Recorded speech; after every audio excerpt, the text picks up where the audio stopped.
دیکھیں، پہلی بات تو یہ ہے کہ یہ کوئی قانون قاعدے آئین کے اوپر تو یہ عمل کر نہیں رہے کہ ہم قانون کی بات جو کریں. مرضی ہے اس پہ چل رہے قانون کی بات اگر ہم کہیں گے تو جس طرح شعیب شیخ کی مثال آپ نے دی، ارشد شریف کے کیس میں جب یہ جی آئی ٹی نے پوچھا، جب ان کے پاس پوچھا گیا کہ جناب وہ جو ایف آئی آریں 16 ایف آئی آریں 18 ایف آئی آریں تھیں وہ کس کس نے درج کرائیں، جناب ریکارڈ سامنے آیا تو انہوں نے کہا جی کوئی ایک یا دو مدعی پتہ چل سکیں، باقیوں نے کہا کہ جی ہمیں کہا گیا تھا کہ پرچے دے دیں، اور وہ مدعی بھی سامنے نہیں آئے.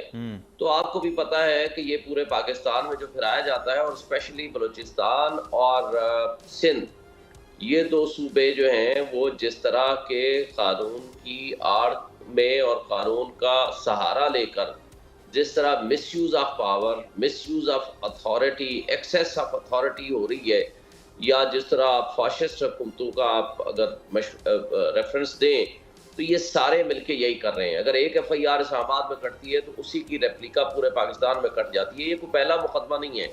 آپ ذرا دیکھ لو ارشد شریف والا میں نے آپ کو ریفرنس دیا، اور جس کی وجہ سے اس مرحوم کو ملک چھوڑ کے جانا پڑا، اور پھر دبئی سے بھی ان کو نکلوایا گیا اور کینیا میں ان کو شہادت ملی. اور سملرلی آپ دیکھ لو اعظم سواتی پہ کتنے مقدمات ہوئے، وہی مقدمہ اسی کی کاپیاں اسی کی پورا بلوچستان میں اور پورے سندھ میں ان کو گھمایا گیا. پھر آپ اس کو دیکھ لو شہباز گل کے ساتھ جو کر ہوا، حسان نیازی کے خلاف پرچہ ہوا. حسان نیازی کا پرچہ صرف یہ تھا کہ جناب اس نے حافظ اور حاجی کہنے پہ پرچے کاٹ دیے گئے، اور اس سے کسی جگہ انہوں نے کسی کا نام نہیں لیا. انہوں نے کہا حافظ اور حاجی کہنے سے تو اس سے ہماری ملٹری اسٹیبلشمنٹ کی اور ملٹری اسٹیبلشمنٹ کی قیادت کی جو ہے وہ بے عزتی ہو گئی ہے. ہم تو سنا کرتے تھے کہ حافظ اور حاجی کہنے سے یہ تو القابات ہوا کرتے ہیں، نہ کہ یہ بے عزتی ہوا کرتی ہے. بہرحال ان کو پھر پورے پاکستان میں گھمایا گیا، پورے چاروں صوبوں میں ان کے خلاف پرچے کاٹے گئے.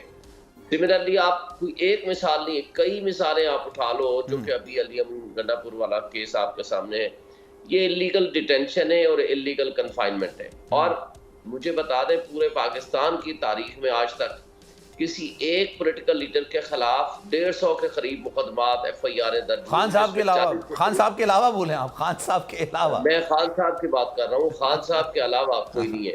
تو عمران خان کے اوپر 150 مقدمات 10-11 مہینے میں کاٹ دیے گئے. اچھا سر، میں شعیب صاحب میں آپ کی طرف واپس آؤں گا، اور اس پر ذرا ڈیٹیل میں ہم سیگمنٹ میں بات کریں گے. زیدی صاحب بھی ہمارے ساتھ موجود ہیں نا، میں چاہ رہا ہوں ایک دو سوال ان سے اور کر لوں. زیدی صاحب، سر یہ آپ کی گرفتاری، چلیں آپ کی گرفتاری تو مذاکرات سے پہلے کی بات ہے، اس سے پہلے کی بات ہے. علی امین گنڈا پور صاحب اس وقت اندر موجود ہیں، پرویز الہی صاحب کے گھر پر حملہ ہو جاتا ہے، ایسے ماحول کے اندر مذاکرات بھی ہو رہے ہیں، مذاکرات کیے جا رہے ہیں، منگل کو تیسرا اور آخری دور ہوگا. سر آپ سمجھتے ہیں آپ نے سیاست میں ایک طویل عرصہ گزارا ہے، ڈو یو ریئلی تھنک اس میں سے کچھ اچھا نکل کر آئے گا؟ اچھا دیکھیں سلمان، اب 3 اس کے جلدی پہلو میں آپ کو بتا دیتا ہوں. پہلی بات بتائیں کہ آپ لاہور میں پرویز الہی صاحب کے گھر جس پہ اٹیک ہوا ہے، جس کا گیٹ اے پی سی نے توڑا، وہ گیٹ اور کون استعمال کرتا ہے؟ وہ چودھری شجاعت حسین صاحب بھی وہی استعمال کرتے ہیں. اسی کمپاؤنڈ میں اور کون صاحب رہتے ہیں؟ چودھری شجاعت صاحب. جی، چودھری شجاعت صاحب کے بیٹے کیا ہیں اس وقت؟ سر کل تھے میرے ساتھ شو میں، فیڈرل منسٹر. سر میرے ساتھ کل شو میں تھے، ان کو یہی نہیں پتا کہ یہ اعتماد کس نے دیا. انہوں نے کہا میں نے وزیر اعظم صاحب سے بات کی، وزیر اعظم صاحب نے بھی لا علمی کا اظہار کر دیا. اچھا ابھی تک یہ ڈیسائیڈ نہیں ہو رہا کہ نگراں حکومت نے دی ہے، وفاقی حکومت نے دی ہے. اب چلیں مجھے ذرا ان سے یہ کہیں کہ بھائی صاحب آپ کے جو وزراء کولیگز ہیں، یعنی کہ آپ ایک کیبنٹ کا حصہ ہیں، آپ کا وزیر اعظم کہہ رہا ہے کہ اس کو نہیں پتا احکامات کس نے دیے، تو ذرا کوئی کنڈیمنیشن نوٹس ہی کر دیتے، کوئی کنڈیم ہی کر دیتا آپ کا وزیر ساتھی کہ یہ ایک میرے ساتھی وزیر کے گھر میں پولیس گھس گئی ہے، یا آپ کے وزیر اعظم کو اسٹیٹمنٹ دیتے. اگر یہ اتنا کوئی ڈفر وزیر اعظم ہے کہ اس کے اپنی کیبنٹ کے فیڈرل منسٹر کے گیٹ کے اندر اے پی سی ٹوٹ کے گھس گئی، خواتین کو اریسٹ کر لیا، اگلے دن پھر پہنچ گئے ساری حرکتیں کرنے، اور کہہ رہا مجھے نہیں پتا کس نے کی ہے. ایسے وزیر اعظم بننے کا فائدہ؟ یعنی کہ کوئی عقل کی بات تو کرے نا. اگر یہی نہیں کر سکتا کیا مطلب کیا ہے؟ اور نگراں وزیر جو وزیر اعلیٰ صاحب ہیں وہ نگراں کدھر سے رہ گئے ہیں؟ کیئر ٹیکر کا مطلب ہوتا ہے نان ان بائسڈ، نان پارٹیزن. यानी कि वो किसी की साइड नहीं ले सकते।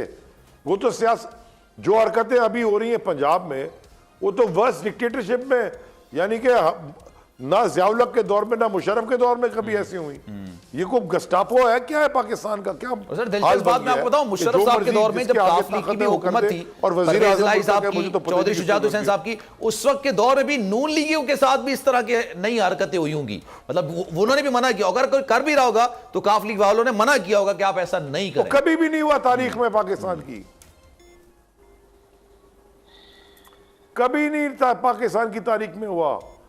तो मैं तो ये पहले समझा कि ये सियासी इख्तिलाफ जो है वो एक खानदानी दुश्मनी में बदल गया, कोई झगड़ा हो गया प्रॉपर्टी का, शायद वफाकी वजीर साहब ने करवा दिया।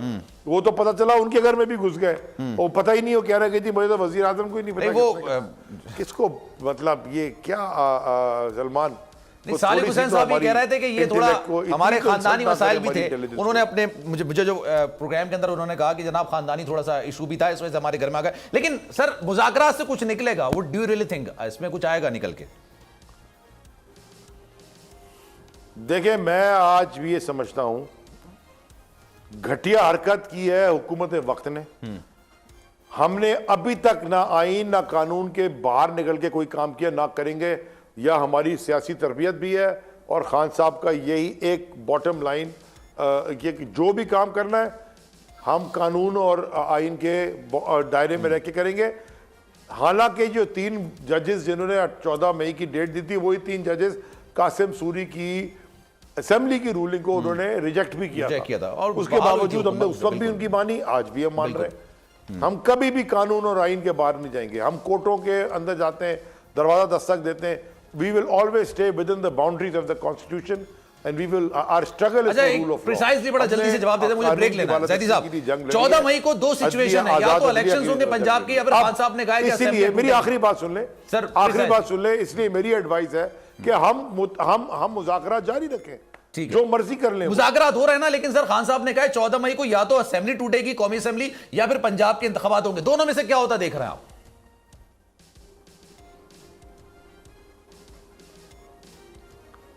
अब ये तो मुझे नहीं पता, ईदर वन मुझे नहीं पता क्या होगा। प्रेडिक्ट नहीं कर सकता मैं। सर आपने तो बात कर दी, बात तो बिल्कुल ठीक है ना नौमन तेल होगा, भी नहीं मानने तो फिर किसके मानने? चलें sir, thank you so much, thank साहब। ज़ैद साहब हमारे साथ मौजूद थे, शुएब शाहीन साहब हमारे साथ मौजूद हैं। एक ब्रेक के बाद उनसे भी जरा मजीद गुफ्तगू का सिलसिला जारी रखेंगे। मीनवाइल फैसल करीम कुर्डी साहब भी हमें ज्वाइन करेंगे। एक ब्रेक लेते हैं, ब्रेक के बाद वापस आएंगे। जनाब प्रोग्राम में एक बार फिर से आप सभी को खुशामदीद कहते हैं। शुएब शाहीन साहब हमारे साथ मौजूद हैं और मीनवाइल फैसल करीम कुंडी साहब ने भी मुझे ज्वाइन किया है, पाकिस्तान पीपल्स पार्टी की नुमाइंदगी कर रहे हैं और जनाब वजीर आजम साहब के एडवाइजर भी हैं, उनसे जरा मजीद बात करेंगे। फैसल साहब अस्सलाम वालेकुम, कैसे हैं आप? वालेकुम सलाम जी, बिल्कुल ठीक ठाक। फैसल साहब ये कल मामला हुआ परवेज इलाई साहब के घर में, ये आप लोगों को नॉलेज थी? ये किसके अहकामात थे, किसकी तरफ से हुआ? क्योंकि सालिक हुसैन साहब ये कह रहे हैं कि हमें तो पता ही नहीं, वो भी कैबिनेट के मेंबर हैं, वजीर हैं, उनको भी नहीं पता कि किसने किया किसने नहीं किया। बिस्मिल्लाहिर्रहमानिर्रहीम। देखें, एज ए पॉलिटिकल वर्कर मैं समझता हूँ कि एक बड़ा ही अफसोसनाक अमर है कि इस किस्म की कार्रवाई की जाए किसी को गिरफ्तार करने के लिए। और जहाँ तक आपने सालिक साहब की बात की, तो मैं समझता हूँ कि सालिक साहब की इस दौरान एक ट्वीट भी आई है इस वाक़े के बाद, वो भी शायद आपके अपनों ने जुल्म किया वाला साहब, वही वो तो दूसरी चीज है, मैं आपको डिटेल में बताऊंगा। वो तो कह रहे थे कि हाथ पकड़ के पुलिस वालों को लेकर आए हमारे घर की तरफ, लेकिन घर तो खैर एक ही है ना, कंपाउंड तो एक ही है। हाँ, दूसरी बात ये है कि देखें, ये एक सूबाई मैटर था कि फेडरल गवर्नमेंट के अंडर नहीं था, एंटी करप्शन थी और उन्होंने जो है वो किया है। तो डेफिनेटली राना सोमल साहब की स्टेटमेंट है, उसकी वो तहकीकात कर रहे हैं और बता रहे हैं कि किसके कमात पे था। क्योंकि देखें उस वक्त सीएम भी गालिबन मुल्क से बाहर हैं जी, मदीने में साहब भी और चीफ सेक्रेटरी साहब जो है वो मेरे ख्याल में तीनों गालिबन मुल्क से बाहर हैं। जी बिल्कुल। उसको वो देख रहे हैं कि वो किसके कमात, क्योंकि डायरेक्ट फेडरल गवर्नमेंट की निगरान हुकूमत है पंजाब में, और उसको देख रहे हैं किसी। लेकिन ये दिलचस्प बात नहीं है, इतना बड़ा ऑपरेशन किया जाता है एडवेंचर, किसी को पता ही नहीं किसके कमात है। दो चीजें से, एक तो ये है कि ये अमल होना नहीं चाहिए था। दूसरी बात यह है कि देखें, अगर एक चीज हो भी गई है, फॉर एग्जांपल गलत भी है, ठीक, इस पे हम डिबेट में नहीं जाते, लेकिन अगर आप देखें अगर आप साहब को, परियाल तालपुर साहबा को, खुर्शीद शाह साहब को या बाकी जमातों के जो लीडरान हैं उनको जब गिरफ्तार किया, अगर वो कहा जाता है आपकी बेल कैंसिल हो गई है या आपकी गिरफ्तारी का वारंट है, तो चले जाते थे, अपनी गिरफ्तारी दे के चले जाते। तो इस चीज की नौबत नहीं आती। अगर कल जरदारी साहब भी कहते हैं या पार्टी के दूसरी टर्न कहते हैं कि पार्टी के वर्कर आ जाए, जरदारी हौसल उसके बाहर धरने दे जाए और लेट जाए और दरवाजे न खोलें, तो ये अमर ये भी होता। लेकिन अगर ये चीज है और गलत बकौल इनके ये चीज गलत थी, बेल थी, तो कोर्ट में प्रोटेक्टिव बेल है इनके पास ना, उसके बावजूद आई तक नौबत न जाती है। प्रोटेक्टिव बेल के बावजूद सर आए। लेकिन सर सियासत के अंदर ना सबसे बेहतरीन चीज जो तस्वुर की जाती है वो होती है टाइमिंग की। खुद जरदारी साहब ये बात बोलते हैं टाइमिंग। उन्होंने कहा कि इलेक्शन से हमें एतराज नहीं है, टाइमिंग जरा मुनासिब